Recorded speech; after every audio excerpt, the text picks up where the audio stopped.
Hello, respected viewers. Well, welcome back to the channel. Like the new lamp, do you?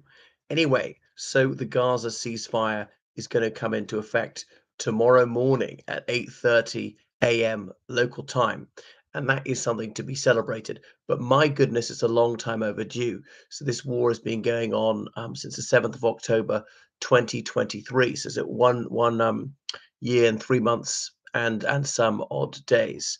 So two of Netanyahu's cabinet ministers, the openly racist ones, those who've openly demanded even more atrocities, opposed. But nevertheless, it got through. I don't know they resigned from the cabinet. So Prime Minister Benjamin Netanyahu has made the announcement.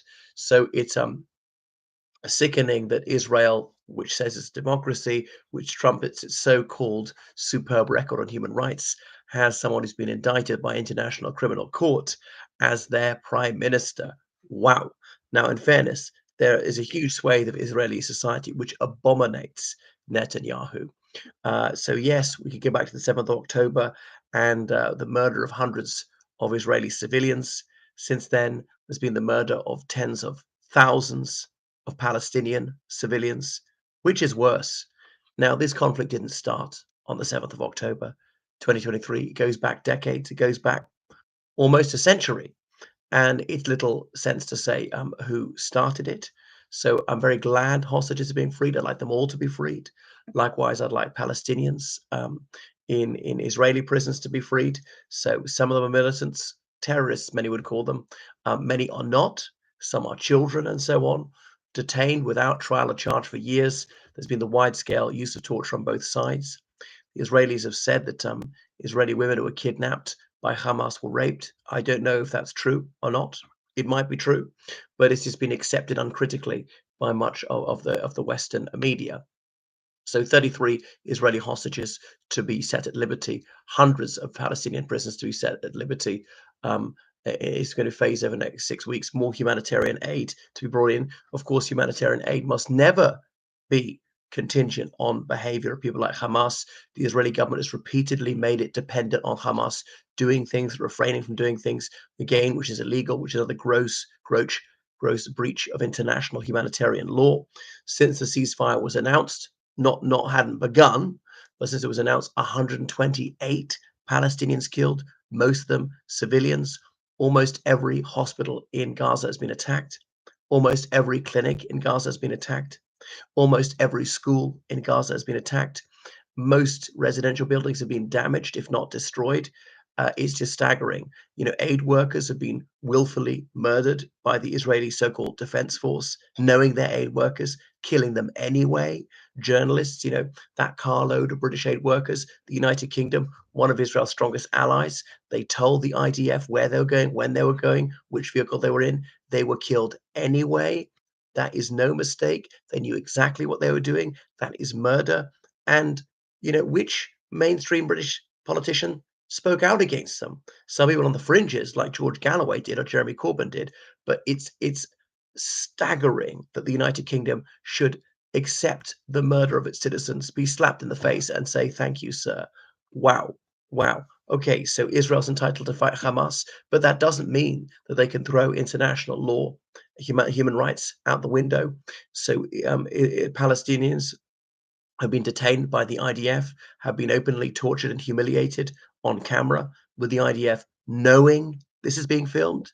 And if that's what they know, when they know it's going to be broadcast, what on earth do they do in secret? Far, far worse. And I'm not saying Hamas never tortures people. So it's really sickening. The United States, the United Kingdom, Germany, many other Western countries have provided the weaponry, knowing this is going to happen again and again and again, deliberately targeting civilians. Many people in Western countries are appalled by all the bestial attacks that the Russian state has perpetrated on Ukrainian civilians, and I'm sickened by it too. Yet at the same time, providing the very missiles, rockets, bombs, and so forth, which they know the IDF is going to rain down on Palestinian civilians. So the IDF claiming that Hamas are using civilians as human shields. Well, I don't think so. It clearly doesn't work, hasn't worked ever against Israel. So why would they even want even more of their civilians to be killed? And Gaza being one of the most densely populated places in the world, inevitably they can't actually be very far away from them. Um, and so it really is horrifying. I know rage blinds people. Obviously, they're good Israelis, they're bad Israelis, they're good Palestinians, they're bad Palestinians. And war brings out the worst in people. People can be just, I suppose, suffer temporary insanity just to see red over the things that have happened like that. So the Gaza Health Ministry says that almost 47,000 people have been killed. 47,000. Even Israel says over 70% of them are women and children, and Hamas almost never use women to fight. So therefore, at least 70%, at least are civilians. Obviously, most of the men aren't fighters either. So the great majority of those killed have been civilians. So it's been indiscriminate to say the least. Almost the entire population has been displaced. There's severe paucity of food. Many children have died avoidably because of lack of medicine, of shelter, of clean drinking water. Wow, it's horrific beyond words. So obviously Hamas is reluctant to give up the last of the hostages. It's their last bargaining chip. And why would Israel not annihilate the entire population of Gaza? Because they've done so with virtual impunity. Now, there has been deafening moral outrage from various countries around the world, like South Africa, against this apartheid regime, against the flagrant racist policies of Israel. And obviously, they're very good and moral Israelis, and Israelis who say, you know, Arabs are human too, and they're Arab Israelis like that. The Arab Israelis are almost never Sunni Muslims. They're Druze or they're Christians. Um, they're very rarely Sunni Muslims. Islamophobia. Now, Islam is a belief system which must be examined, scrutinized, criticized, like Buddhism, like Judaism, like Christianity, like any faith, any ideology, whether religious or non-religious.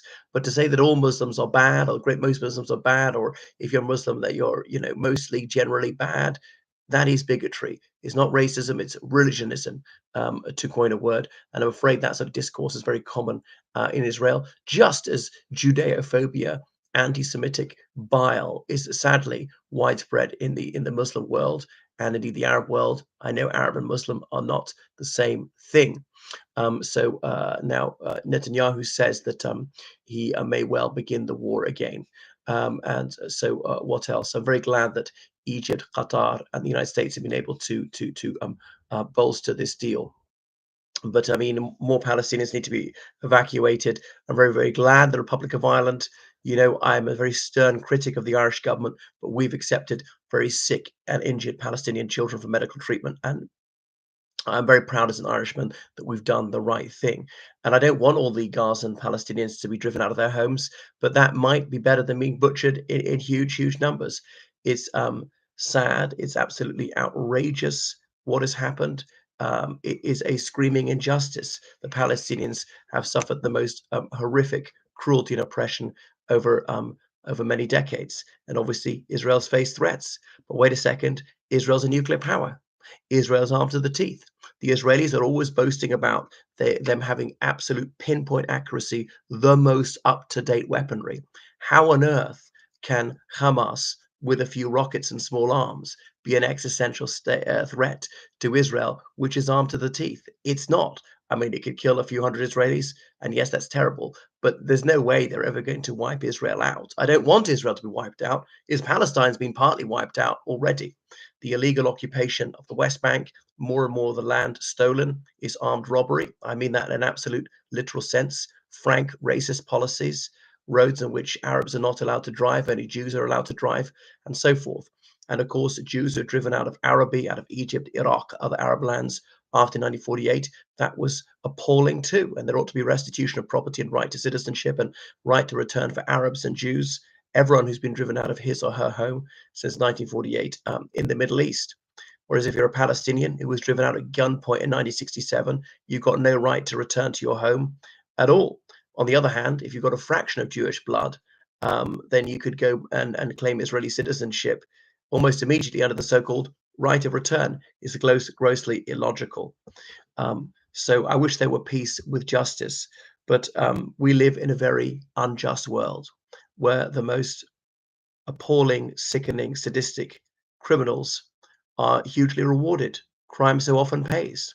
People who are faithful servants of truth, justice, and humanity are so often savagely punished for their righteousness. Anyway, thank you for watching my video. I'm very, very fortunate to live in peace. Make sure you subscribe on Patreon, donate in PayPal, georgecallahan79@gmail.com. Goodbye.